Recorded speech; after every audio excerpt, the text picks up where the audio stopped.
ஓம் அபார கருணா சிந்தும் ஞானதம் சாந்தரூபிணம் ஸ்ரீ சந்திரசேகர குரும் பிரணமாமி உதான்மகம்.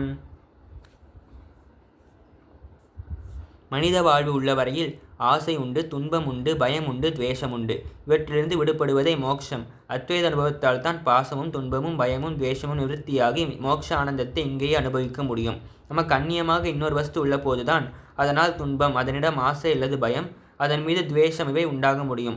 இன்னொன்றே இல்லை, காண்பன எல்லாம் ஒரே பரமாத்மா என்ற அத்வைத ஞானம் அனுபவமாக வந்துவிட்டால் அப்புறம் ஆசையும் பயமும் கோபமும் துயரமும் ஏற்பட வழி ஏது? தேளும் பாம்பும் இப்போது நமக்கு துன்பம் தருகின்றன. நாமே தேளாகவும் பாம்பாகவும் இருந்தால் இந்த துன்பம் இப்போ இராதல்லவா? எல்லாம் நாமே என்ற உணர்வு வந்துவிட்டால் எப்போதும் சுபாவமான ஆனந்தம்தான் இருக்கும். அதுதான் மோட்ச நிலை. சரீரம் நசித்து செத்து போன பின் தான் மோட்சம் என்று எங்கேயோ ஒரு இடத்துக்கு போக வேண்டும் என்பதில்லை. அனைத்தும் ஒன்று என்ற அத்வைத ஞானம் சித்தித்தால் இங்கேயே இப்பொழுதே மோட்சத்தில் இருப்போம். அனைத்தும் ஒன்று என்பது எப்படி சரியாகும்? இத்தனை மாறுபாடுள்ள நானாவித வஸ்துக்களை பிரத்யட்சமாக பார்க்கிறோமே என்று தோன்றலாம். ஒன்று, நாம் பிரத்யட்சமாக காண்பது சத்தியமாக இருக்க வேண்டும், அல்லது வேதாந்தம் சொல்வதும் ஞானிகளின் அனுபவமுமான அத்வைதம் சத்தியமாக இருக்க வேண்டும். சத்தியமாக இருப்பது எதுவோ அது மாறாத சாந்தியும் ஆனந்தமும் தர வேண்டும்.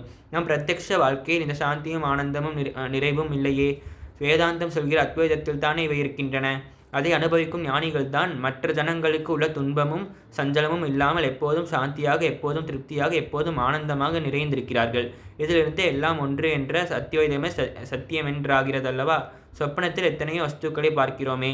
நாம் இழித்து கொண்டவுடன் அவையெல்லாம் என்ன ஆயின? சொப்பனம் கண்ட ஒருத்தன் மட்டும்தான் எஞ்சி நிற்கிறான். அப்படி இந்த லோகம் எல்லாமும் ஒரு சொப்பனம்தான். மாயை நீங்கி ஞான நிலையில் விழித்து கொண்டால் அப்போது ஒரே பரமாத்மா மட்டுமே எஞ்சி நிற்பதை அனுபவிக்க முடியும். காண்கிற உலகம் பலவிதமாக இருந்தாலும் ஒன்றேதான் இத்தனையும் ஆகியிருக்கிறது என்பதை நவீன சயின்ஸ் தெளிவாக ஒப்புக்கொண்டு நிலைநாட்டுகிறது. 50 வருஷங்களுக்கு முன் உலக வஸ்துக்கள் எல்லாம் 72 மூலப்பொருட்களுக்குள் அடங்குவதாக சயின்ஸ் சொல்லி வந்தது. இந்த மூலப்பொருட்கள் ஒன்றுக்கு ஒன்று மாறுபட்டவை என்பதே அன்றைய கருத்து. ஆனால் இப்போது அணு பற்றி அறிவு விருத்தியான பின் இந்த மூலப்பொருட்கள் எல்லாமும் கூட வேறு வேறான பொருட்கள் அல்ல என்றும் ஒரே சக்தி தான் இவை எல்லாமாகவும் ஆகியுள்ளது என்றும் சயின்ஸ் நிபுணர்கள் நிலைநாட்டியிருக்கிறார்கள். பொருள், சக்தி இவை வேறானவை அல்ல என்று நவீன சயின்ஸ் சொல்லுகிறது. ஆக அத்வைதம்தான் சயின்ஸும் நமக்கு காட்டுகிற உண்மை. ஐன்ஸ்டைன், சர் ஜேம்ஸ் ஜீன்ஸ் போன்ற பிரபல சயின்ஸ் நிபுணர்கள் உபனிஷத்தமும் சங்கர பகவத்பாதாலும் உபதேசித்த அத்வைத சித்தாந்தத்துக்கு மிகவும் நெருங்கி வந்துவிட்டார்கள். உலகம் மாயை என்று அத்வைதம் கூறுவதற்கு பொருள் யாதெனில், உலகம் எழுதி சத்தியம் அல்ல, இது விவகாரத்துக்கு மட்டுமே சத்தியம், இதனுடைய இருப்பும் பிரம்மம் என்ற ஒன்றே சார்ந்தது என்பதுதான். இதையே மேற்சொன்ன சயின்ஸ் நிபுணர்களும் சொல்கிறார்கள். பிரம்மமே பாரமார்த்திக சத்தியம், உலகம் விவகாரிக சத்தியமே என்று அத்வைதம் சொல்வதைத்தான் இவர்கள் உலக இயக்கம் எல்லாம் இன்னொன்றை சார்ந்தவை தான், முழு உண்மை அல்ல என்கிறார்கள்.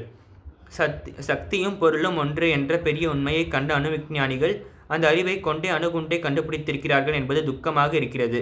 வெளி உலக வஸ்துக்களை குறித்து சயின்ஸால் நிலைநாட்டப்படும் அத்வைதம் புத்திமத்தத்தோடு நின்றதன் அனர்த்தம் இது. சயின்ஸ் அத்வைதம் வெறும் அறிவோடும் வெளி உலகத்தோடு மட்டும் நிற்காமல் வெளியுலகுக்கு காரணமான உள்ளுலக உண்மையை ஆராய்ந்து புத்தியோடு நிற்காமல் மக்களின் பாவனையிலும் தோய வேண்டும். ஜீவகுலம் எல்லாம் ஒன்றுதான் என்ற ஞானமும் சயின்ஸ் வழியாக ஏற்பட்டால் அணுகுண்டே தயாரித்த நவீன சயின்ஸே ஆத்மஹானிக்கு பதிலாக அகத்தான ஆத்ம விஷயமம் செய்ததாகவும் ஏற்படும். நாராயண நாராயண நாராயண.